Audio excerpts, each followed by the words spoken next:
Hello everyone, welcome to my new blog. আজকে আসলে অনেক দিন পরে একটা ব্লগ আপলোড করব। আসলে ইদানিং কিছুই ভালো লাগছে না, আর যাওয়া তো এত বেশি ডিস্টার্ব করছে, তো এর জন্য কোনো ভিডিও আপলোড দিচ্ছি না। আর এই যে দেখো, ঘুম থেকে উঠে ফ্রেশ হওয়ার পরেই দেখি যে বাসায় নতুন অতিথি এসেছে। একটা পাখি কিভাবে যেন বাসার মধ্যে ঢুকে গেছে, তো বেরও হচ্ছে না। অনেকক্ষণ ছিল, তারপরে ওকে বের করে দেওয়া হয়েছে। কারণ কি করব, পাখি দিয়ে শুধু শুধু খাঁচায় বন্দি করে রাখাটা ভালো দেখা যায় না। তো আমি ঘুম থেকে উঠে একটু বাইরে গিয়েছিলাম। দেন বাইরে গিয়ে একদম তাজা গরুর মাংস নিয়ে এসেছি, এনেই বসিয়ে দিয়েছি। আর যা ওদের জন্য একটু ডিম সেদ্ধও করেছি। আর এই যে দেখো, গরুর মাংসের কালারটা এত পরিমাণ ঝাল হয়েছে আজকের মাংসটা। তো আজকে তো ওয়েদারটা অনেক সুন্দর, তো গরুর মাংসের সাথে একটু পোলাও না হলে আসলে ভালোই লাগে না। আর সাথে একটু সালাদ, আসলে শসা ছিল না, তো টমেটো দিয়ে সালাদটা করে ফেলেছি। তো খেয়ে দিয়ে আমি একটু বারান্দায় গিয়েছি, আর মানে ওয়েদারটা দেখে এত বেশি ভালো লাগতেছিল যে বারান্দা থেকে তো আসতে ইচ্ছা করছিল না। তো আমি একটু দাঁড়িয়ে দাঁড়িয়ে একটু ভিডিও ক্যাপচার করছি।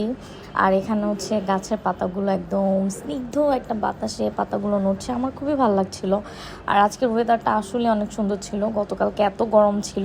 তো এই ওয়েদার দেখে আসলে আমরা মা ছেলে ছাদে চলে গিয়েছি। তো ছাদে গিয়ে তো আমার ছেলে এত খুশি, আমাকে কিসি দিতে দিতে একদম শেষ করে ফেলছে। তো আমরা মা ছেলে আজকে অনেক দৌড়াদৌড়ি করেছি ছাদের মধ্যে, যেহেতু হাঁটাহাঁটি করতে পারি না। তো ওকে নিয়ে ছাদে একটু দৌড়ালে আসলে একটু এক্সারসাইজ হয়ে যায়। তো তারপরে সে তো আর ছাদ থেকে যাবে না, সে গাছ দেখতেছিল। আর ও মানে গাছের পাতা নিয়ে বলতেছে, মা ফুল ফুল। তো সে আমাকে বারবার ফুল দিচ্ছিল। তো তাকে আর আনতে পারছিলাম না, অনেক কষ্ট তাকে ছাদ থেকে নিয়ে এসেছি। তো আনার পর আমরা একটু নাস্তা করে নিলাম। নাস্তা বলতে আমি একটু জুস খেয়েছি, আর সে তার খাবার দাবার খাচ্ছে। তো তার সামনে আবার ক্যামেরা অন করে দিলে সে একটু সুন্দর করে খায়। তো একটু ভিডিও ক্যাপচার করে নিলাম, টেকনিকে ওর খাওয়াটাও হয়ে যাবে আমি জানি। তো এইভাবেই আসলে দিনকাল চলে যাচ্ছে।